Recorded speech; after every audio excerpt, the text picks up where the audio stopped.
Mini episode 110 of the FDH Lounge is brought to you by the Sports Train, the finest pure sports talk show on both terrestrial and internet radio. Follow them on the web at thesportstrain.net. The FDH Lounge. You'll want to schedule your life around it. A long time ago, on a gloomy, wet Cleveland spring night, two men stand alone amidst the late-night drizzle. Their voices echo across the vacant station parking lot as they debate the merits of the great American radio show that have been missing for far too long. On that night, an idea was born. That idea became the FDH Lounge.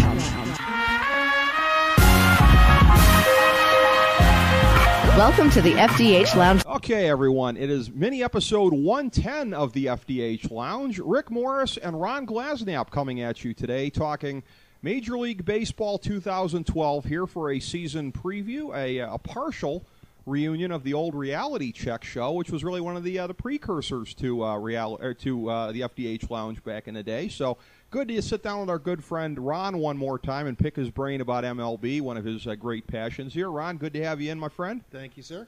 And we're going to look at the whole picture here, American League, National League, and some of the big overarching storylines as we see them coming into this season, what we expect to see later in the season, and how things could manifest themselves. I guess the outset would probably be a good time to get this out of the way.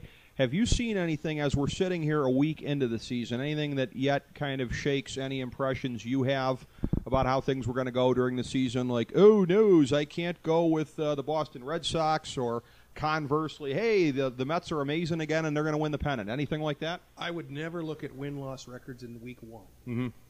But I would look at something, say, Boston, not because they're winning and losing, mm-hmm. but you also have the injury factor, which is always big. You have no closer there for probably the first half of the season at least. And you have a bunch of older players who are used to doing things one way for a long time, and then suddenly Bobby Valentine, who has a completely different opinion, coming in and trying to do things his way. Older players don't like change. And I could see some people, maybe not outly, they're going to rebel against, well, maybe we should do this, or maybe we should do that. There were stories about them not wanting to do calisthenics in spring training, or doing this drill or that drill. I wonder how the veterans in Boston are going to get along with a Bobby Valentine, who is a strong personality, I think, to say the least. Yeah. Oh, he really is. I think there's no question about that. And it's a situation, and for what it's worth, they were my pick to just barely miss the playoffs. I had the Tampa Bay as the wild card. So shades of last year with those two teams coming out of that division. So that was my sense coming in. It's interesting because as you're already hearing some of this talk about where the Red Sox are at this point, and what are things, how are things likely to kind of devolve, here some talk about, well, maybe you need to break up the team, the culture of the team. But the thing is, Ron, I mean, as you well know, obviously, I'm not telling you anything you don't know, in baseball, in particular, if you're a big market team with the contracts the way that they are, mm-hmm. How are you going to offload these guys? I don't know that you could even necessarily find takers unless you're willing to have other teams really pick up a lot of the salary at this point. Certainly nobody in Boston is going to sit through a full-blown rebuild at this point. So the nucleus is something I don't think they could break up if they wanted to. No, you can't rebuild markets. You have to artificially reload, mm-hmm. and that's why they're always going for free agents. If you want to dump someone, you're going to have to dump them to a smaller team and probably pay half to 75% of their salary. I'm sure that's why Bobby Abreu is not a Cleveland Indian. He makes $9 million out in Los Angeles. The Angels were not about to pick up all of, or maybe, I don't know, $7 million, whatever it was of his salary to let him go to Cleveland. Said, we're not going to do that. Let him on our bench. We're paying him already anyway. What's the difference? Right. And that's what you're going to have to do to dump people if you want. You just referenced the Angels there, and that's the thing. And looking at the American League, I mean, my sense coming into this year is probably the same as a lot of people out there, that you've got now the 5 playoff spots in both leagues, the 3 division winners and the 2 wild cards. But specifically in the American League, with the National League, obviously I think it's more wide open, but in the American League, do you subscribe to the theory that, again, you got 6 teams there, you got Detroit, which is fortunate of those teams to be in the Central, and then Texas and the Angels, New York, Boston, and then Tampa, who's not a big market team but has just an endless farm system. Do you subscribe to the notion that not just even for this year, but for the foreseeable future, unless something really happens to change that dynamic, you're looking at more or less those 6 teams fighting for those 5 spots? I would think so, but there's always a surprise team. Now, an Oakland A's to step up, or there's suddenly, the Toronto Blue Jays start kicking people's butt. Now they Problem could, yeah. is Toronto has Tampa, New York, and Boston to fight over to try and get through them, so that's a little tougher. I'm kind of amazed, since we're both sharing near the same year in our birth certificates here, that the National League I always thought was a little bit better than the American League, always, because the American League was more closer to softball. Yeah. Because you had the DH, because pitchers didn't have to hit, play as good at defense, that sort of thing. The American League is just hands down the best league right now. You got guys like Albert Pujols and Prince Fielder, I almost said Cecil Fielder, going to American League, but you don't have them going the other way. Right. And we've seen guys go from National to American League, Adam Dunn, who can't get used to it, don't know how to do it. But a lot of them, you go to the American League, they go crazy. And some of these teams, the 6 we mentioned, are just loaded. And none of them have to fight like a National League team. And even the big markets in the National League. You got Chicago, you got Philadelphia, you got New York, you got Los Angeles. They didn't really pull in any big free agents this year. No. They really didn't. And they all the big names seem to go to the American League. They do. They really do, and that's an excellent point. And as far as that goes, what you just said kind of reminds me of something from a few years back, or a few weeks back. Was on a show. Shout out to our friends at the Sports Train 1580 down in Fort Myers. Good friend Jeff Briscoe, who will smile as he's hearing this. But I was on there talking fantasy with. We were talking about what you were talking about with the first baseman and everything, and they were asking some of the effects. And I know there's too many people, but this is a good indicator of what we're talking about here. If you're in a National League only league, it's pretty much Joey Votto or bust at first base right now. That shows you right now the balance between the leagues. If you want to get a franchise first baseman in National League Fantasy Baseball, if you don't go for Joey Votto, you are rolling the dice to some extent on somebody else versus the absolute riches you're talking about in the American League. So even though that's fantasy, it also illuminates what you're talking about in the actual game. Yeah, with Ryan Howard out until, let's be conservative and say mid-June, July 1st, something like that. You're looking at guys like Freddie Freeman and Ike Davis and Brian LaHare and, who are these other guys that are playing first base? Matt Gamble, whatever. You're right. It's Joey Votto or it's pretty much nobody. And the Reds bring up a great point in what they've done in the last couple of days. You signed Votto and Brandon Phillips to basically $300 million. Small market. How do they do that? Goes back to one of the rules that I've always known in my life that I've never seen beaten. Winning cures everything. You have bad press, you have people sign, whatever. Winning cures everything.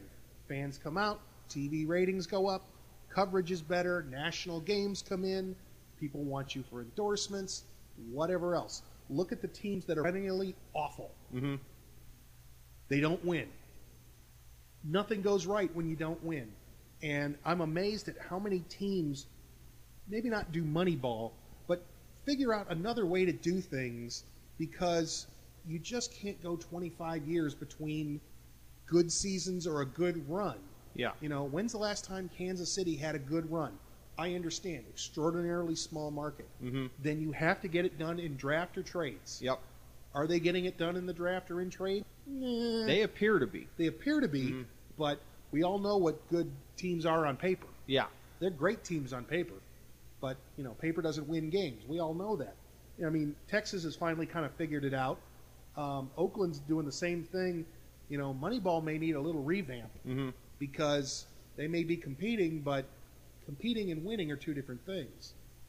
Winning cures all. It really does. Why do you think the Cubs aren't going anywhere? Yeah, well, in terms of building and sustaining a winner, you mentioned about Texas. It's interesting, and I'd mentioned to you off air that I wanted to bring this up and leverage some of what you know in your capacity in your day job over in the front office at Fox Sports Ohio. Without getting into any kind of speculation that would be reckless for you to make, let's talk about the Reds here for a second, because one of the things that I wanted to ask you about was TV markets and things of this nature. Cincinnati is never going to be a really big TV market, but to the extent that you can speculate without getting in trouble with anybody on something like this, is it a thing where you could see the pie kind of growing a bit if they get to be a winner? I mean, that's what happened with the Indians in the 90s when you were working there and covering the Indians and everything. Is it a matter where if the Reds are perennial, strong contenders in the NL Central, that there would probably be more TV rolling in because you guys would be making more? Is it realistic to expect the pie to grow, in other words, in a medium to smaller market like Cincinnati? The money will grow just because of economies. Okay. It really will. Okay. But the real key is the fandom and how much do they want to pay attention. Mm-hmm. Why don't teams work, or why haven't they really worked in Tampa or Miami? Mm-hmm. Because nobody's from there. Mm-hmm. They don't seem to care as much. People in Tampa and Miami aren't from there. They're from New York. They're from Chicago. They're from Nashville. They're from wherever. And they go down to Florida to retire or to get away from it all or whatever. And they have other teams to root for. Mm-hmm. Cincinnati, I remember watching it last week. They had their opening day parade. I don't know of another city in America that has an opening day parade. There were 400,000 people at a Cincinnati Reds opening day parade before the opening day game. They love their baseball in Cincinnati. They always have. When I was in college there, and they won the World Series in 1990, they were carried by the over-the-air broadcaster, Channel 5, home of Jerry Springer. Okay. And we're getting ratings in the 20s, which is unheard of. But they would push NBC programming off TV to put the Reds on. Wow. In the summer. Now, 1990 also happened to work because they went out and won the World Series. Yeah. But the Reds fans, and there are other cities like this that are, Boston is one of them. Now, they happen to be a big market, but where your fans are beyond passionate, things will always work there in some extent. You have to take that fandom and then figure out how to turn it into a good team. Yeah, and I agree with what you said, about winning, providing the cure for a lot of these types of things. In an example a little bit closer to what I was thinking about before we branched off on this Cincinnati thing here, another team near and dear to your heart because of where you spent a large part of your childhood, the Philadelphia Phillies, they to me sort of exemplify this idea that when you look at Philly, it's really laughable to me that they were ever considered, say, a mid-market team. It's kind of the same way that some people have looked at the White Sox over time. Like, I know they're the secondary team, but it's still Chicago. Same thing with Philly. Philly's not a small market by any measure, but it took winning to really kind of maximize that, to tap into being a larger market. I think you're also seeing that in some other places. San Francisco, the Bay Area is gargantuan, and Oakland doesn't provide a lot of competition across the Bay these days. And you're seeing it, I think, in the Metroplex with Texas here. And I don't remember if they've signed their very rich deal or if they're about to, if they're still in the negotiation phase, but I don't remember where that's at. But Texas is going to be able to be sustained at the point that they're at payroll-wise, revenue-wise, et cetera, because of maximizing the whole Metroplex kind of a thing. The Angels are clearly counting on that being the case with Albert Pujols. So what's your thoughts on that, of teams being able to combine winning and TV to really capture the true potential of their market size? You really need to hit it at the right time between talent, TV, hopefully a couple of key free agents and that sort of thing. If you asked, I think, the average baseball fan, not one of us crazy people, but Phillies have been around there, as they are, as you said, one of my teams, been around since the late 1800s. So 130 plus years. How many world titles have they won? I believe now it's 2, right? 2. Yeah. So they're actually not that much better than the Cubs. Yeah. But what they figured out is once we got the chance to be good, then we'll go and we'll really push it. For being a number 4, number 5 market in the country, they did not go out and spend big in the 90s, after the 93 run, between, say, 96 and 2005, 2006. They didn't go spend big money. They had their run in the 80s up to about 83, 84. Well, from 84 until the early 90s, they were awful. they did not go out and spend gargantuan, crazy money like a Yankees do or the Red Sox or whatever. So they kind of figure out it's not justified, it's not smart money spending. Sometimes it was just being cheap. Mm-hmm. Sometimes they just didn't want to go out and do it. Right. Personally, I think some of that may be in San Francisco as well. Mm-hmm. You know, you're, again, top 10 market in the country. Right. And yet, yes, you got Barry Bonds back in the day, but San Francisco doesn't sign a lot of free agents. Mm-hmm. They really don't. You know, so TV money certainly helps, but it is not the way to do things. It's not going to get you everything. Well, it's interesting. So we talked about it in the case of the American League and the way that it seems to be stratified in a lot of ways because of market size, TV money, not least of which I'm not going to forget willingness of ownership to spend, which is probably about as close as I'm going to come to my Larry Dolan rant for today. But in the national, come on, we got another hour to spend. Well, I'm sure yeah, you can go off on it's that. bound to come up at some point. I need it for the therapy. But in the National League, it's interesting because it's a little more wide open as of right now because you talked about that with the Florida teams and not having the support and everything like that. The Miami Marlins, say what you will about them otherwise, and there's a lot to say, particularly with everything going on with Ozzie Guillen. Funny to see how they're shocked that Ozzie could act like an a-hole. I don't know where that whole thing comes from, but because he's never run off at the mouth before. Yeah. That kind of bemuses, I think, those of us who've seen his act a couple of years a little bit up close, like we have in an American League Central tangent, City. I told this story at lunch a couple of days ago in the office. The only guy to ever steal my equipment when I would cover the opposition in the locker room was Ozzie Guillen. Literally took my tape recorder and microphone while in the White Sox locker room back in whatever it was, the mid-'90s, and was running around the locker room doing whatever, cursing, all kinds of crazy Spanish words and whatever else into my tape recorder. What are you supposed to do at that point? You know, at the time I'm probably 25. I am not an athlete in terms of, you know, these guys don't respect me in a locker room. They're the White Sox. They don't know who I am. What do? Do you yell at a professional athlete, give me back my equipment? Do you chase after him? What do you do? Luckily, Ozzie got bored in about 10 seconds and, all right, yeah, here's your stuff back. But it was only one who ever actually stole my equipment. Shout out to a mutual friend of ours, a man who has spent countless hours doing such taping in locker rooms. I can only imagine the look on the face of Jeff Sack as that was happening. I don't think Jeff was here at that time, but had he been here, I think he would have gone taekwondo all over somebody, probably the PR guy who would say, go chase him down or I am going to take care of this myself and cause an international incident. Yeah.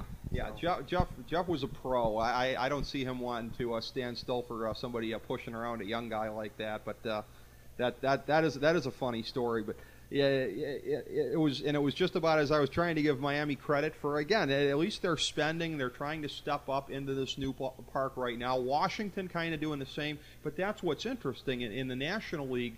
You get the sense that these are more fragile things. You look in the American League. Okay. Angels and Texas in the West. That looks like for the next decade, they're going to be the two big boys. They're going to be there. Miami, Washington, they're kind of new to this point. We don't know if they're going to be there.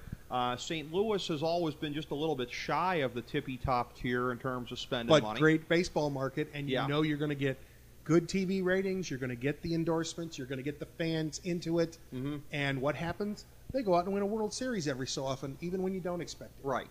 But I have to ask you this, because there are a fair number of members of our crew here in the New York area, a couple of folks in the New York media in various capacities who've come on board with us as quasi-regulars. I just have to laugh when I'm talking to them or reading some of their columns or whatever, because there's this expectation that because the Mets are in New York, they can, and I know what kind of a first week they've had, but how can the Mets be bottom feeders? How can the Mets be... I mean, never mind that this is maybe the best division in baseball, maybe one of the best divisions in all of sports right now, but this notion that we're New York, and particularly in a game right now where in like Major League Baseball where money does matter to such an extent, how can we be at this point? And if they're saying that, certainly that's what the fans who are reading and listening to these guys are also saying. It's one of those things, it's hard to kind of get through to anybody on the subject in terms of look, you are where you are. Your farm system has been pretty putrid over the last decade or so. The places you've spent money haven't worked out real well. Johan Santana, you missed some of the best years of his career on his arm.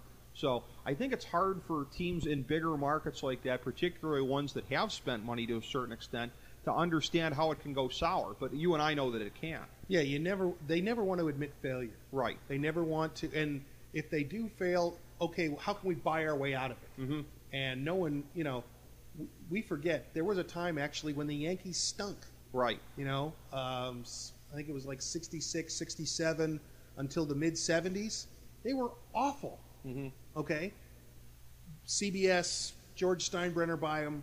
Suddenly that's not acceptable anymore, and they get the giant bravado, and it works for them because they haven't stunk, as far as I remember, for very long between the Big Red Machine in 75 and 76 when they played in the World Series, or 76. From 76 until today, how do you not consider the New York Yankees a contender every year? And yet the Mets go 6, 7, 8 years sometimes and are just awful.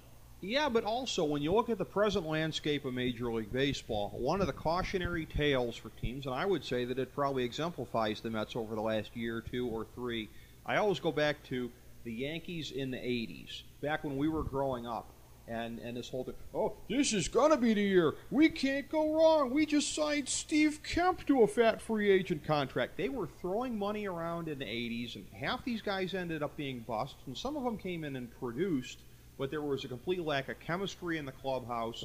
That was one of the greatest examples of money being counterproductive in the recent history of sports. Ironically, the New York Rangers right before the lockout are probably the next best example of that the Rangers were actually a better team after the lockout when they had to get rid of all the overpaid guys. But the Yankees in the 80s, that's a cautionary tale for some of these teams here today. You still can stink even if you're spending a lot of money, if you're spending it in bad places. Absolutely, and what the Yankees never did, and in the 80s they didn't win anything.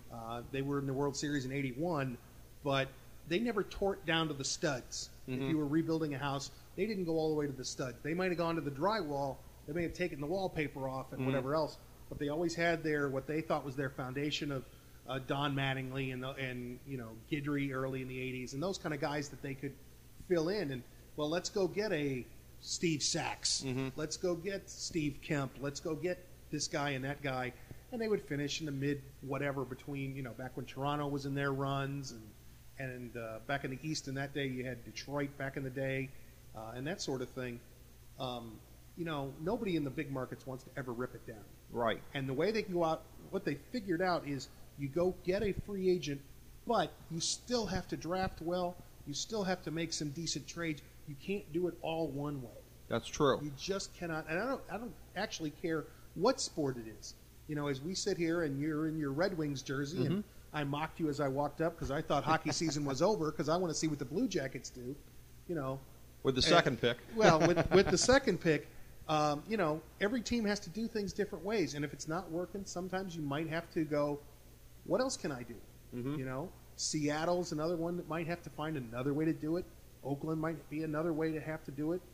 Florida, for what they've done, or Miami in this case, but we'll go win a World Series in '97, but then we're going to go trade everybody and we're going to stink out loud in '98 and '99. Right. That's the way they've chose to do it. Is we'll spend big when we need to, but we're not going to spend big every year. Yeah. And remember, Miami's a top 10 market. They are. And you're right. That's another one where they should be playing a little bit bigger than they are market-wise. When you were going down your list of names there, the one name that you didn't mention for the Yankees was in the 80s was Ed Whitson. We later found out what Ed Whitson means in Spanish. It means Javier Vasquez in Spanish. Thank you. So, yes, thank you. But no, it's interesting what you're saying, and we're talking a fair amount of big picture stuff here. But I think that this is pretty germane to what we're going to be seeing this year in Major League Baseball. So I want to take another look at what you said there. You mentioned Seattle, for example, and I would say 10, 15, 18 years ago, for some of these teams, it would become a matter of, well, what can we do as a means of trying to improve our overall situation? Oh, I know. We'll go get a new ballpark. The thing that's been really interesting after the last couple of years, it's Ron, a cure-all. It's almost all tapped out. I mean, how many teams left conceivably. Tampa, they've been toying with it the last couple of years. I mean, I think you can count on one hand in Major League Baseball the number of teams that still have that available, and we have seen that strategy fail for teams like the Pittsburgh Pirates, who thought they were going to use it as a catapult and found out otherwise the hard way. Yeah, Tampa might be in line for a new stadium, maybe. I mean, just as I'm looking down a list, Kauffman Stadium in Kansas City may be old, but I'm told it's still one of the best stadiums in baseball. Yeah, they've renovated it. That's not going anywhere. Oaktown wants to go to San Jose, but who knows if that'll happen. Yeah, I mean, but, we'll see what happens. But, I mean, you look in the list, almost everybody else has a new stadium within the last 20 years. Mm-hmm. So that instant revenue, that I just want to go stand at the gates and look in and whatever else, we don't think of it because we're here in Northeast Ohio and we see it all the time. Mm-hmm. Jacobs Field is 18 years old. It is. It's hard to imagine that, because I was there Game 1 in 1994 when they opened up, and it was, holy smokes, 18 years ago that thing opened. It's hard to believe. Well, and here's the interesting thing about that. Let's go to that for just a second here. So they've got, I think, about 12 years. It's a 30-year lease, right? They got like 12 years left on it? Probably something to that effect. Well, I'll tell you what. The only thing working in the favor, I think, of Indians fans in looking at that, because I personally, and I've been a big pessimist ever since the Dolans took over the team. No. I don't. You're kidding. But I go back to the old reality check That's why your face days. is on the dartboard in Marcia Pyro's office. You laugh, but I've heard that. I mean, and I think, by the way, for all of my ego, that my profile should be sufficiently low enough that nobody there would have heard of me. I've been told by one or two people, that at least a handful of people there have MF'd me, which just, seriously, it just makes me laugh. I'm like, how do they even have How heard do they of even know who you are? Yeah, Yes. it just kind of makes me laugh. I don't really tailor, especially these days, I don't really tailor a lot of stuff to Cleveland sports. But let's talk about that for an example, because this is another big picture thing. I personally, and by the way, I've been proven right in my pessimism in the decade that they've owned the team, but that's neither here nor there. But it's a matter of, I don't think it's too soon to sweat the 12 years being up. I don't, because the next couple of years anyways don't look to be much different, theoretically at least, than the last decade has been. So you're going to be coming up on that deadline. For teams like the Indians, for fan bases like that, one of the best things that they got going for them is the fact that there don't seem to be a lot of viable alternatives out there. Once in a blue moon, you'll hear talk about Charlotte or Portland or somebody. New Orleans. Vegas. I don't think anybody else is going to go to Canada. Yeah, but Buffalo's not a big market either. So No. it's a thing where that's the only saving grace for fans of teams like that necessarily, because I do not doubt that in another 8 or 9 years that the Dolans will be trying to use that as some type of extortion racket to get some, maybe, God forbid, maybe another park. And I think it's going to be an empty threat because of the market size and other things like that, the lack of other viable alternatives. Unless, if we get like supersonic transportation to Europe, then all bets are off. But, even then, I don't see flights to like Milan, Italy becoming too much. No, but you could see him to Mexico City. Yeah. You could see him to San Juan, Puerto Rico. Yeah, that's true. Something like that is possible. I'm not saying that the Indians would do that. I don't think they would. Mm-hmm. I don't, even as your pessimism drips off and infects everyone else, I still don't believe that anybody down at Ontario and Carnegie would do that. The Indians' problem, and I'm sure that they would note it, begrudgingly, but they would note it, is their drafts have stunk. Right. Their drafting in the last 15 years has been awful. Yep. If you look at some of the better teams around baseball, they supplement free agents with high picks. Mm-hmm. You look in Philadelphia was a good one. Ryan Howard, their own pick. Chase Utley, their own pick. Jimmy Rollins, their own pick. Mm-hmm. And then, and they've had a horrible hole at third base for a long time, probably since Scott Rowland left. They've been able to put the functional equivalent of Rick Morris at third base and still have the best infield in baseball most of the time because of the other three guys. But didn't Victorino come through the system too? Victorino came Cole through. Hamels. Cole Hamels. You get those kind of guys. Those are your core guys. Go look at the Yankees back in the day. You had Mariano Rivera, your own guy. Derek Jeter, your own guy. All those. Bernie Williams. Bernie Williams, your own guy. And then you get the right pieces to go with it back. Tino Martinez, Paul O'Neill, Jorge Posada, their own guy. Those kind of things. You had enough of a core. What the Indians don't have right now, and most markets, when they have these small market teams, the drafting becomes much more important, yet nobody focuses on it because nobody really cares so much about the Major League Baseball draft. Right. They have the same problem that hockey has. Right. You can be a top pick in hockey, and chances are you're not seeing the NHL next year. Right. Because it takes a little bit. It takes a little while. There's the deferred gratification on that. But as far as and again back to the National League, where I think we agree it's a little more wide open. Who are the teams you feel like are doing a little bit better job of building a team in that kind of way? Because to me, the interesting thing is one of the first teams that comes to mind. Yeah, they've been very flashy in the off season with everything that they've done with Jose Reyes and everybody else. But to me, the Florida Marlins are a pretty good example of that. You've got Gabby Sanchez there. You've got, obviously, Hanley Ramirez, who's been the centerpiece. You have Logan Morrison, if he pans out. Giancarlo, don't call me Mike Stanton. Mm-hmm. You got a number of guys like that have come through. Josh Johnson that have come through the system. Yeah, don't forget the arms. The Anibal Sanchez. The Josh Johnsons and those kind of guys. And then this year what they've done is they've then supplemented with the Jose Reyes and the Heath Bell and the Mark Burleys to be a contender. I really think the Marlins have a great shot at getting one of those wild cards. I look at them. I like them and Atlanta, and Atlanta's a team that hasn't really done much supplementing from the outside yet, but you get the sense that they will in the next year or two. Boy, do they draft well. Boy, yeah. I mean, they're really solid. I've got Miami and Atlanta down for those wild card spots with Washington just missing it. How do you see that division shaking out? As a homer, I still like the Phillies. I still think they're loaded. You should. You got Hamels and Lee and Halladay and Joe Blanton and Vance Worley and those kind of guys. Mm-hmm. You signed up a solid closer in Jonathan Papelbon. They got very lucky and didn't get hosed by keeping Ryan Madsen, who went out with Tommy John surgery and is out for the year. Ryan Howard's coming back. I don't know that Chase Utley will ever be a Chase Utley again. Mm-hmm. That may never happen. He might be the bench guy that you might have in the future, albeit a very expensive one. Yeah. But he may be that guy. And what the Phillies are going to need, especially for them, is they're going to need to hit. Yeah. And right now they're not hitting. And it's not that it's a new subject in Philadelphia. It has been for years of how do you have all these guys and suddenly they can't score more than 3 runs a game, which is why they went out and spent the money on the pitching. Mm-hmm. You don't really need to score more than 3 runs a game when you got Lee and Halladay and Cole Hamels out there throwing the ball every other day.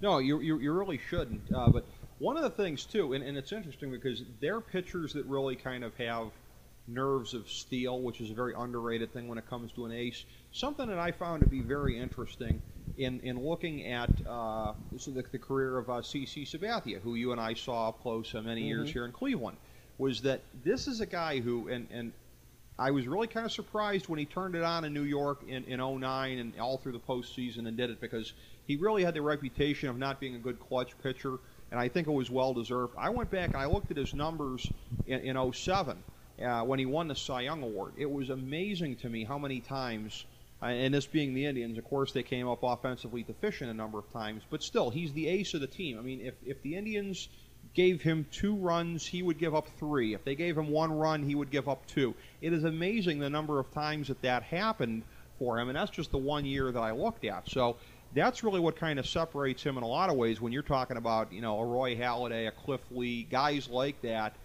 just have the nerves of steel. It's a thing where a lot of times they just have the mentality and they can back it up. If you give me 1 run, that's enough.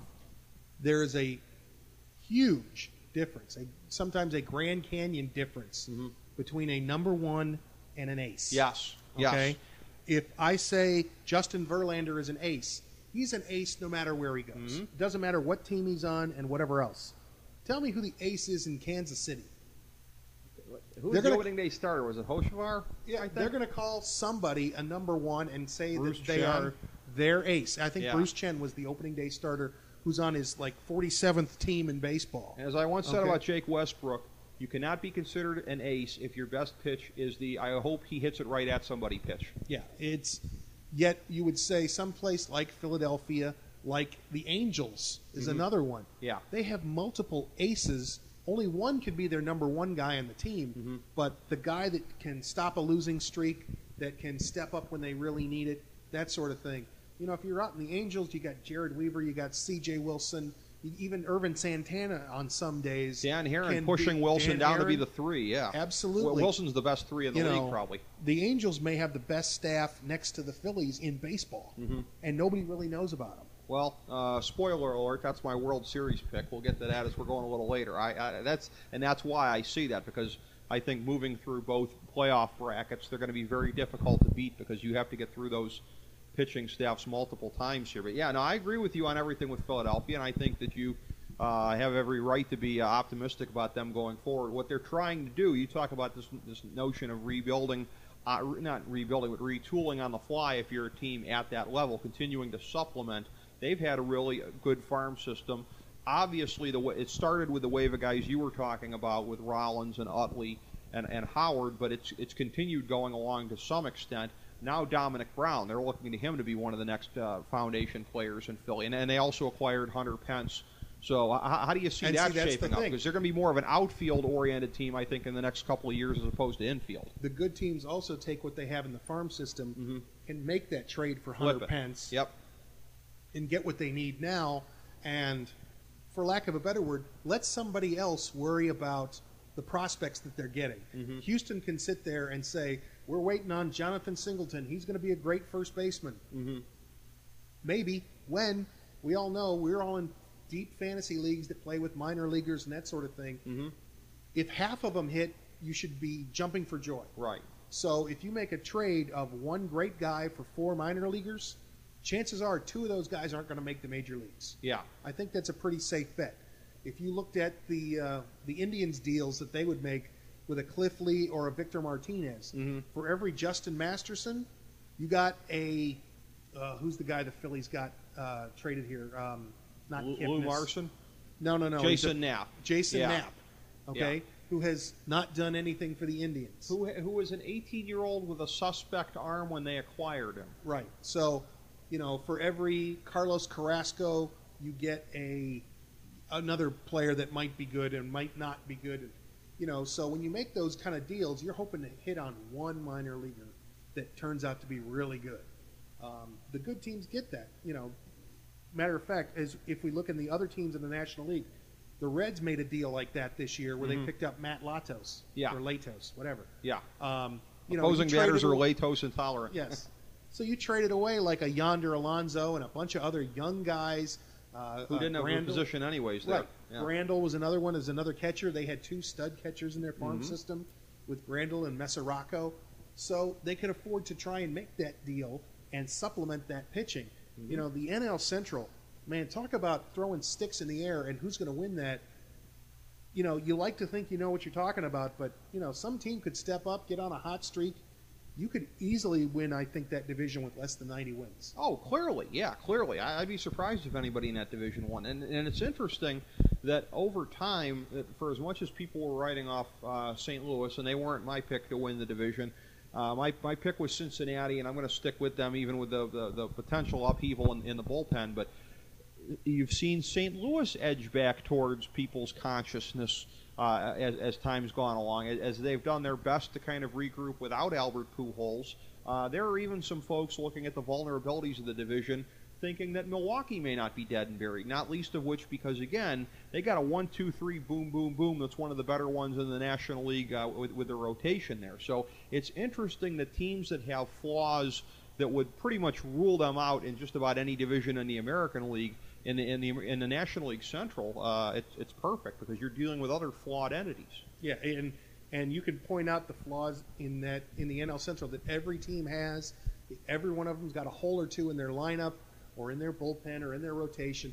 Everybody's got it. In the American League, there are so many teams who look like they don't have one hole anywhere. Not to mention not only not having a hole, but having somebody who can fill 2 of them by themselves. Right. When Detroit goes out and signs a Prince Fielder to go with Miggy Cabrera, yeah. Those are 2 guys that fill 4 different things and needs. Right. And, they make up for all kinds of, Detroit's second baseman isn't the greatest in the world. They're not getting as much out of, maybe say, their corner outfielders. They don't have to waste their time signing Maglio Ordonez and hoping they get something because they got 2 guys in the corners who are just going to mash the ball. Well, and when you talk about offsets like that, and that's interesting because I always look at things that way. And then again, if you happen to have a middle infielder who can really pound the hell out of the ball, then you can afford to maybe go a little bit more slightly high average slappy in one of the traditional power spots because it kind of evens out. I don't say this just because the man is a past lounge guest, but I have to tell you, I have been a little bit bemused in the last couple of weeks. People, oh no, the Indians are having to play Shelley Duncan in left field. The Indians have maybe the most slaptastic first base, third base combination that I can remember since at least the 80s, and Casey Kochman and Jack Hanrahan, and we're losing sleep over Shelley Duncan just because the man has a low batting average and has basically been like a Russell Branyan type player. Power hitter when he makes contact, swing and a miss when he doesn't. I have to laugh at something like that because I guess you get a rap for being a journeyman, and that's how people look at it, but how the Indians get a pass for Kochman and Hanrahan at third base, and then it's a crisis like African famine that you have Shelley Duncan in left field. That doesn't add up to me. Yeah, I've never really understood that. Some of these, and the Indians aren't the only team to fall into this. Some of the other, lower than 500 teams also fall into this. Mm-hmm. They have a great bench. Yeah. Unfortunately, they're starting. Yeah. They're all interchangeable. Yeah. I'd love to have a guy like Shelley Duncan and Jack Hanrahan and Casey Kochman on my bench as defensive replacements, pinch hitters, and whatever else. But unfortunately, they're starting. Yep. The Indians today are supposedly signing Johnny Damon. Yeah. Another guy right now. Love to have on my bench. Not necessarily thrilled to be my starting left fielder at 38 years old. The teams that have what I call the Pittsburgh Steeler mentality. Mm-hmm. The Steelers, the Patriots actually do it as well. I think they learned a little bit from Pittsburgh. Mm-hmm. Is the Steelers get rid of a guy 1 year too early, rather than a year too late. Yeah, they'll take the PR hit. They'll take let's have a problem with getting rid of this guy, and maybe he'll go to another team and be good for a year or two. Mm-hmm. But very rarely do the Steelers nurse somebody through bad seasons at the end of their career. Right. When they're done, and they get rid of them. They could have left Hines Ward out there next year to kind of do a rocking chair thanks for the memories tour, but they didn't. They said, okay, we saw what we needed to. You're done. That's it. And the baseball teams that go out and try and make that lemonade out of lemons, how often does that really hit? Right. That's true. And that's not just, we say it because it's the Indians and we're here in Northeast Ohio, but I mean, there are other teams out there who go out and do the same thing, and, well, we hope we get another good year out of this guy or that guy, or, Minnesota's a good one that they try and, if they get somebody, they're going to try and nurse one good year out of them and supplement them with what is a pretty good farm system in Minnesota. Right. But, Morneau and Maurer can't carry a team anymore. Right. So what are you going to go add to it? And, well, and then they always throw out the small market thing, and we can't go get a big free agent.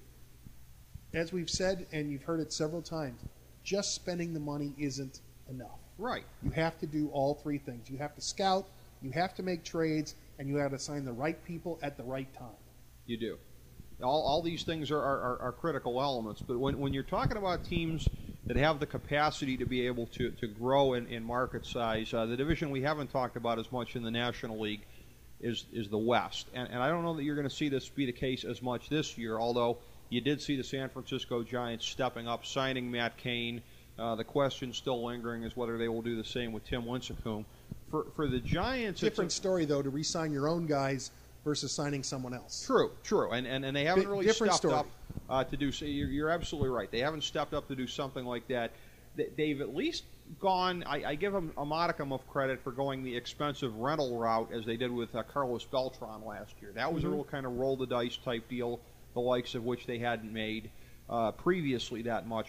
But if we're going to see what I think we're going to see over the next couple of years, and like I said, it may or may not happen this year in the NL West, it would be a matter of San Francisco stepping up as they continue to consolidate being a winning team, continuing to consolidate all the advantages of their market size, and it would be the Dodgers basically regaining where they were. Because under Frank McCourt the last couple of years, dude was spending all the money on his divorce case, didn't have it to spend on the team.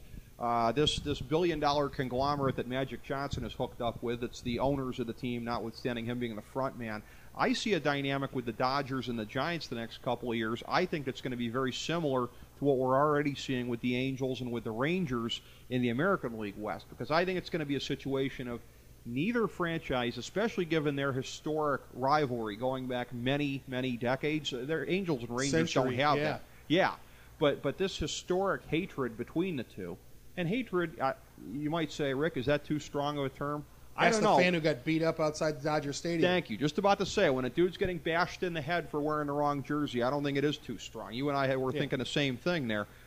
That scares me. Yeah, that should scare all of us. But it's a thing where if the Angels and the Rangers can build up this kind of competition between them, doesn't it seem inevitable that the same kind of arms race happens with the Dodgers and the Giants? Oh, I think so. And, don't forget, next year, Houston goes to the American League. Yeah. You're down to 15-15, which also helps some of these other teams. And, there's going to be an interleague every day. You're going to be playing different teams and that sort of thing. That's going to help out the NL West. Sometimes they can beat up on each other. But I'll tell you what, in that division, I think more than any other in baseball, those guys have built their teams around their ballpark. Yep. And the one who hasn't, which I've never understood, is Colorado. Yeah. Get guys who are sinker slider guys who throw ground balls that don't throw fly balls, and that's who your pitchers should be in Colorado, and you should be much better. But I think Arizona, San Diego, whether they're good or whether they're not, they realize this is the stadium I have, this is the weather that I have, this is how we're going to build our team. They have a philosophy, and that's what they're going to go out and do. San Francisco does the same thing. You get great pitching. Pac-Bell is, I'd say, a fair ballpark. I mean, it's not a convocation center. It's not monstrous like San Diego or something. But you got to have solid pitching in San Francisco. Where do they spend their money? Lincecum, Kane. They get picks like Madison Baumgartner and those kind of guys. They get a solid closer, albeit whatever weird side Brian Wilson might be on that day. You get the arms and, live with that. The Dodgers have gone the other way. You have to have stud outfielders in Los Angeles, in Dodger Stadium, and they do. Matt Kemp may be the most underrated player in baseball, which is ironic since he's in the second biggest market in America. You know what?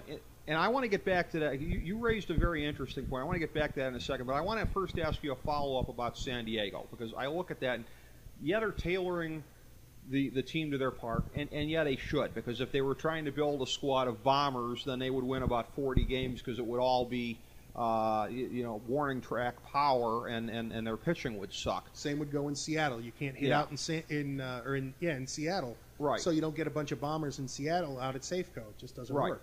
But here's my question to you. While the Padres do have, as you would expect, decent home road splits with the hitters in their lineup the last couple of years has still not been imposing even on the road, and that's been one of the things that's been holding them back. Is it because they're still at the point of doing it on the cheap, and you're just not going to have the developed kind of skills in the lineup to be able to do that? Or is it a flaw in their theory? I mean, why is their offense, even on the road, really not at a level that lets them be competitive? I think they've gone along with some of the other teams. I don't know how good their draft picks have been over the last few years. Decent, hit or miss, I think. But very hit or miss. Yeah.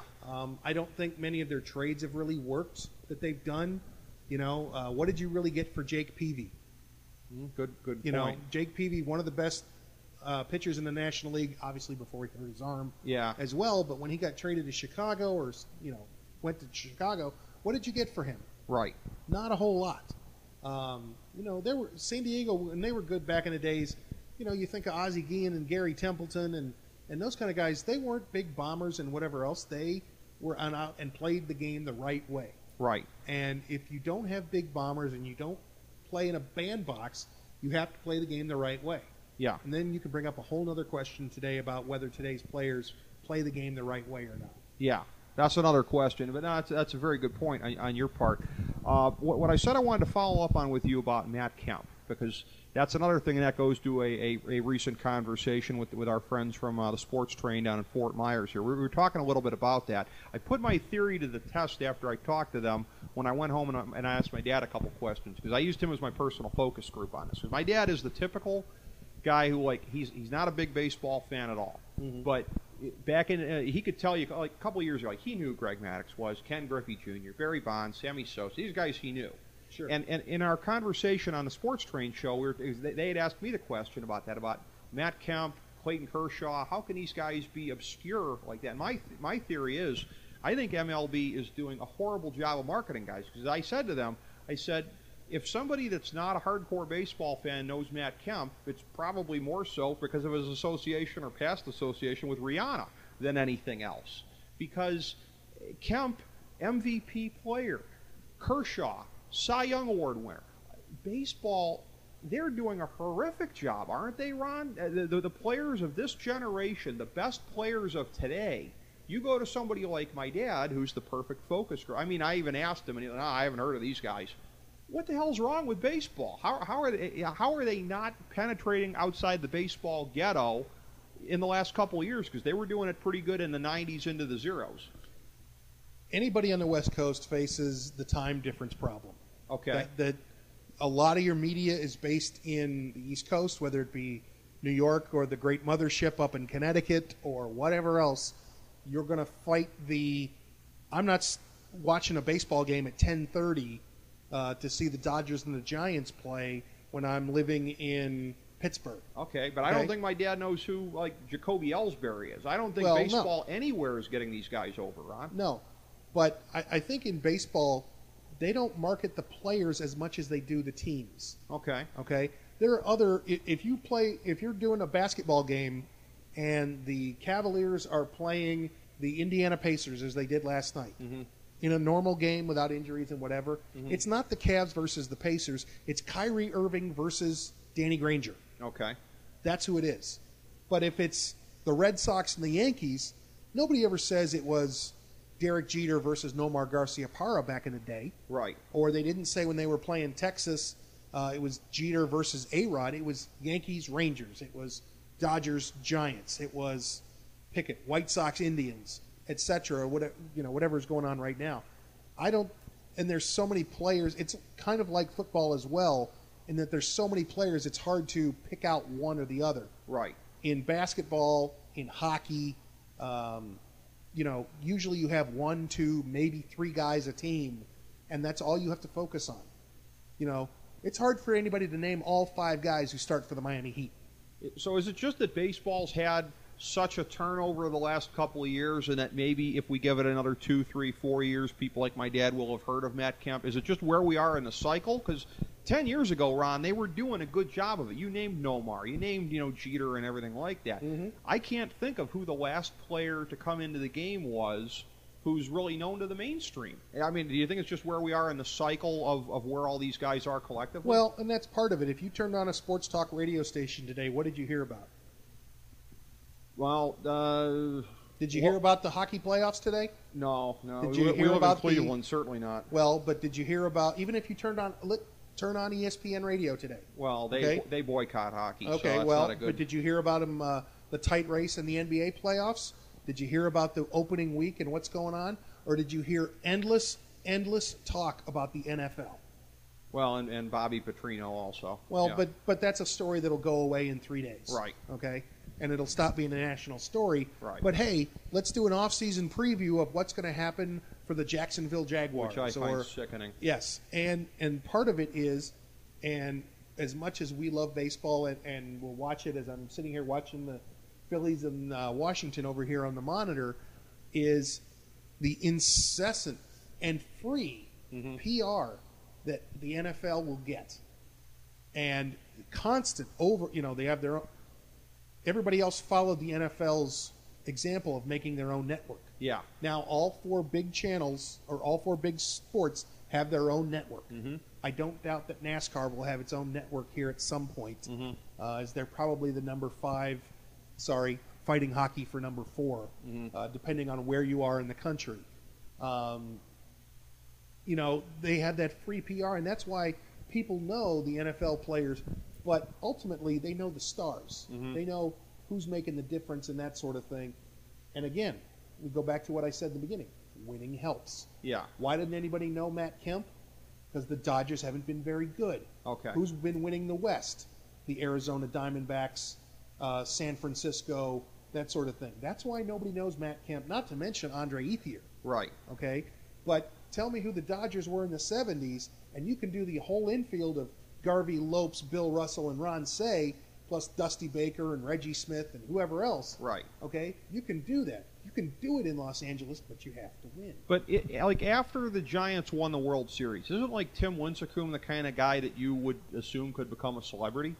You would Back think, in the day, he would have been. You would think, but right now it all comes down to endorsements. Yeah. It all comes down to your Twitter feed and how often you're on Facebook and maybe who you're dating and that sort of thing. And with a very heavy East Coast media, they're not going to pay attention as much to the West Coast. It just isn't going to happen. It's like finding out, there are great teams in Dallas who, the Mavericks go out and win a title. There are great, now, albeit it's hockey, but there are some great hockey teams in what they call flyover country. Yes. St. Louis, Detroit, when the Blackhawks went out and won. There aren't many people who are out there outside of Chicago who could tell you who Jonathan Taves is. They can't do it.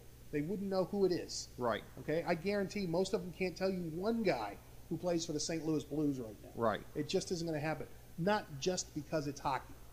But if you're noted enough, and by the way, the other thing, and this may be a very small thing, and it doesn't really work in the NFL, the basketball are the only one where players don't wear a hat or a helmet. Right. And that's how their faces are recognizable. That's why you promote players as opposed to hockey. Football, you can do it, but that's because they're constant PR. But baseball, you're always wearing a hat. You're always wearing a helmet. You can actually take your hat off, walk down the street, and some baseball players aren't even recognized. Yeah, that's a very good point. I've always thought that in terms of hockey, and while this might sound a little bit outlandish, I've always thought that in terms of a potential invention, the kind of invention, first of all, I think the person who could come up with this would be a gazillionaire, and I think that the sport would benefit tremendously. If they could find a way, and it would be tough because you're talking about the padding in the helmets as well as the helmets, if they could find a way to make it as close to perfectly clear as they could, that would really, really help to where you could see the face and the hair and everything like that. I think the technology could come at some point. That might be pie in the sky, but I do think it could come at some point, once somebody really kind of acts on it. But that's the kind of thing like what you're talking about that would help you start to relate to them a little bit more because, yeah, there would be something of a barrier there, but it'd be something you could see through completely. Yeah. And, the other thing that baseball fights is it's kind of considered an older person's game. Yeah. There aren't as many kids playing it anymore. It's harder to get, people to go out and play it on their own. You got to have a little league. You got to have the certain equipment. You got to have these sort of things. And I coach a 12-year-old little league team, and I bring up names that you would think they would know, and they kind of look at me like, "Who's that? I've never heard of him." I mean, they've heard of Indians because they live here, but you bring up, "Yeah, did you see that play Brandon Phillips made last night?" No. Magglio Ordonez, when did he play, Grandpa? Well, I do a great one as I work on the infield, and I'll pick up a ground ball, and I will toss it from my glove and not put it into my throwing hand. And it's, hey, just like Omar Vizquel. And they look at me like, who? Remember, these are 12-year-olds, so they weren't here for 95 and 97 and, right. The great runs. They don't know what I'm talking about. Yeah. Well, of all things you said, I think the best explanation, and the one that should probably send the most chills up the spine of everybody in baseball, I think what you said tying it to the NFL thing is probably the best explanation on this. Because what puts that in my mind is from doing so many segments the last several months with another one of our dignitaries, Kyle Ross, who always hammers the point about the dominance of the NFL under Roger Goodell. They're taking over the world and everything like that. I think you're absolutely right. I think, and that's something that should really scare the hell out of Selig and everybody else. I think the main reason they're not getting any celebrities into the mainstream is because the NFL's sucking up all their oxygen. I think your point on that is the most right out of any of them. We were talking as we got here about what the sports talk radio in Cleveland actually does. A team that hasn't had a winning record in several years and that sort of thing. And it's completely dominated by football talk. Yeah. And I'm sure it's that other way in many other cities as you go. I'd love to hear what a New York sports talk does these days. You have a team in the hockey playoffs. You have the Knicks, who everybody always thinks is going to win a world title, even though they haven't won in 40 years. You have the Yankees, but I'll bet you more calls than not are about the Jets and the Giants and what they're going to do in the draft rather than the Yankees, the Mets, the Rangers, the Islanders, the Knicks, the Nets, and anything else going on in New York. Mm-hmm. And it's just turned into that way now. And I don't know what baseball can do to get it from being perceived as the older person sport. Part of it is that it's a unique sport. It's the only one where the defense has the ball. There's really the only one without a clock. You can play a 2.5-hour baseball game, or you can play a 4-hour baseball game, and they both go 9 innings. Dimensions are different in different parks. Different rules: one DH, one no non-DH. Yeah, ground rules in the different parks. You know, personally, even though I've lived here 30 years, I'm still a National League guy. I hate the DH because I think it takes away many, many decisions that a manager has to make. He never has to decide, do I pull the pitcher and put in a pinch hitter, even though the pitcher's only given up 2 runs in 6 innings, but I got a guy on second base in a 2-2 game. What do I do? You don't have to make that call in the American League. You just send up another masher to go hit the long ball. Well, along those lines, last question for you before we start to get to predictions and bringing it full circle here. I'm going to be writing about this for our blog at some point in the near future, because I, like you, am something of a traditionalist, and I've even berated you from time to time about how TV has treated the World Series and the postseason, things like that. So again, I'm uber traditionalist guy. I look at this like the DH still adds differences between the leagues, but I think it's almost more akin to the American Conference and the National Conference. You don't have separate umpiring crews anymore. You don't have Chubb Feeney getting red-faced before the All-Star game yelling at the National League guys to go beat their ass. You don't really have anything, I think. Growing up, did you ever hear the initials MLB growing up? No. I don't even know when that came into parlance. No. It was all AL and NL, and they were separate leagues. And, and they enjoyed being separate leagues. Yes. Now, that was before interleague play, and I think interleague play is still good. Mm-hmm. We're going to find out how good it really is next year when it goes every day. Yeah. Because there's going to be an interleague game every day from opening day to the end of the season when there's 15 and 15 in each league. Then we're going to see. But the problem is, for every good Indians, Reds, Yankees, Mets, those kind of games, unfortunately you get Detroit and Houston. Right. Okay, that have nothing to do with each other. Or, Tampa Bay and, pick your team, Milwaukee. Yeah. Yes, exactly. That I don't care. This means nothing to me to be interleague. The rivalries are great. They always want to see here in Cleveland, Indians, Pirates, and Indians, Reds. Right. Great. Do they want to see Indians, Rockies? No. Right. But we've seen that happen 2 or 3 times since interleague play started. Yeah, exactly. Now, my proposal is going to be, and again, I think this is pie in the sky for the next couple of years, but I think in 10 years they may start to take another look at it. Because I think the DH, as a traditionalist, I think that is the last remaining difference between the leagues. I think that is the last remaining link to tradition. The fact that one league does it, one league doesn't do it. And I think once both leagues have the DH, as they will inevitably at some point, I think that any talk of the past, I think, and links to it is going to be a joke. And at that point, I would say, why don't you just be honest about what you are, realign the leagues on market size. What if we had a division that was nothing but, say, the Reds, the Indians, the Pirates, Kansas City? What if you had the Mets, the Yankees, the Phillies, the Red Sox? Well, that's also geographic. Yes. In other words. If your division was Boston, New York, Philadelphia, and Baltimore. But that would be in one league, and like the Central that I'm talking about would be in the other league.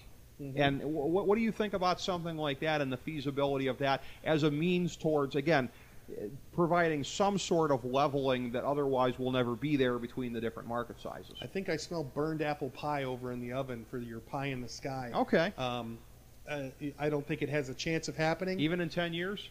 I don't think so. Okay. The first thing that will have to happen, and it's started to, but ultimately they have to share revenues. You have to make Kansas City on equal footing as, Detroit and Philadelphia and Los Angeles. Right. And it's never going to happen. The teams that make a lot of money from either their own channels or their own separate deals or just being, even a team like the Cubs, they can be not very good on the field, but they still pull in 3.5 million fans every year, and it doesn't matter whether they're winning 60 or losing 60. They're still going to pull in the same 3.5 million fans. Right. those teams don't want to share their profits. Well, this has yet to manifest itself, but I read this a couple of years ago, somebody making a prediction, and I think this may bear out over the long haul, that this is going to be a real leveler. And that is the fact that at some point, maybe about 10 years or so ago, Bud Selig rammed it through that the Internet was to be treated like the national TV contracts. In other words, everything that comes out of MLB Advanced Media, MLB.com, MLB Network, split 30 ways. We call evenly. it BAM in the industry. Okay. Baseball Advanced Media. Baseball BAM. Advanced Media, okay. And that is something that over the long haul, as things gravitate more towards the web, that it will provide a leveling effect, some people are saying, to where local TV won't matter quite the same degree. Do you think that will be the case? It could help, but I don't think it's going to completely even things out. Okay. Because what will happen is someplace like, let's say, the Yankees will put their own channel online, and somehow it'll work out so they're going to get some money for their broadcast, and a Yankee fan in Phoenix can watch his team. Not that they can't do that now, between extra innings or the satellites or whatever, but another way to do these sort of things. It also depends on the technology, as we've seen now that you can watch TV on your phone and listen to the games on your in your car on the satellite and whatever else. All these things are going to help. Yeah, they are. They definitely are going to help in that way. Last thing to mention to you also too, and I know that as somebody who follows this as much, perhaps you'll know this. I know some other people won't. Big revenue stream that BAM is involved in, online media that's completely outside of baseball. Do you know what I'm talking about in the last year? Well, you've got all kinds of things that they're doing, but, you know. Something that people don't at all associate with baseball. Very controversial kind of thing that they're involved in. They didn't say anything about Fidel Castro, did they? No, okay. No, but I'm sure it's a topic on this channel. They're actually don't forget international expansion of all the sports. Yeah. That's probably true. Baseball has the best opportunities, but some of the hotbeds for international baseball talent can't support a team. That's part of the problem. Basketball, you could go do it. You might be able to play in Europe. You might be able to play in other places because there is basketball talent there. Right. Problem is, you're not going to go set up teams down in the Dominican. You're not going to set up teams in other places like that can support an MLB team. Right. So they're going to have to get their international money from feeds, and getting somebody in, Port-au-Prince in Haiti or in, San Pedro de Macorís or whatever to be able to say, yeah, I want to watch the Yankees. I want to watch the Cubs. I want to watch the whatever, and getting the international interest in. That's what that World Baseball Classic is all about. I think the best way to do that is to develop satellite cities in the different countries of where maybe you play a series or two a year in that city, and that basically like that city is basically co-branded with you. I think that might be a decent way to do it, of where that city's sort of like a sister city of the major league team. But the answer to my question was it's actually, a lot of people don't know this or realize this.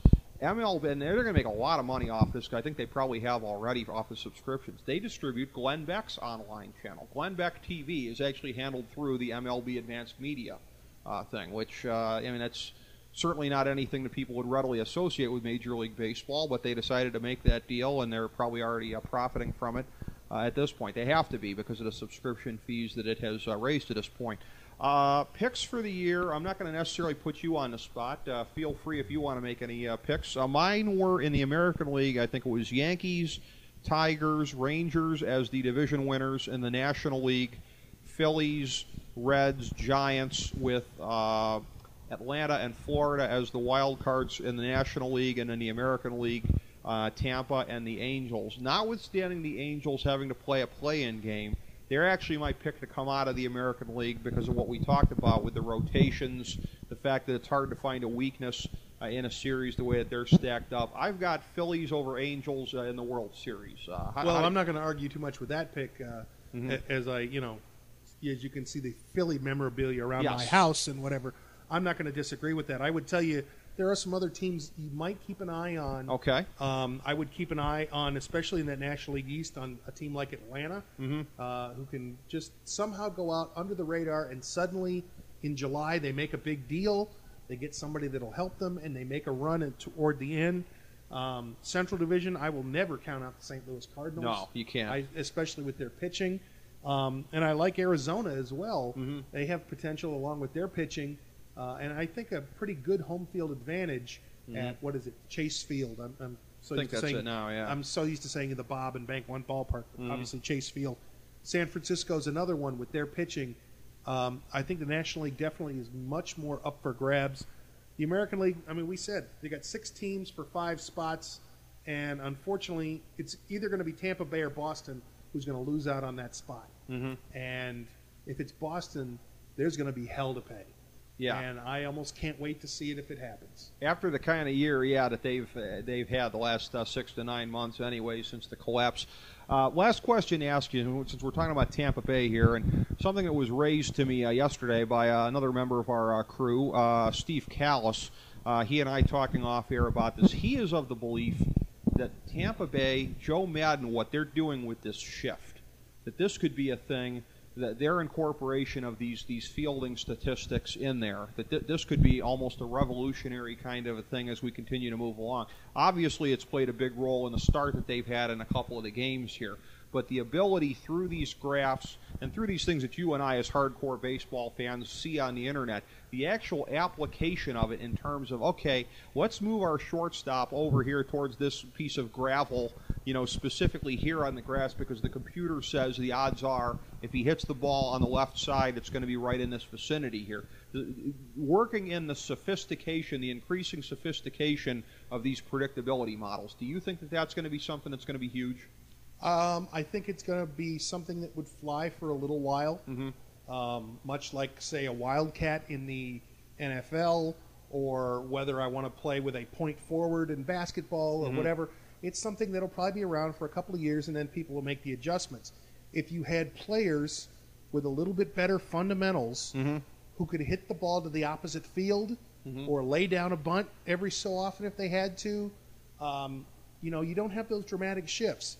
Nobody puts a Ted Williams shift on Jim Thome if he can hit the ball on the ground to third base. Right. Now, he's left-handed. That's obviously harder, and nowadays he's 41 years old. Right. But even back in the day, if he could slap one down the left field line, they'd stop doing the shift. Yeah.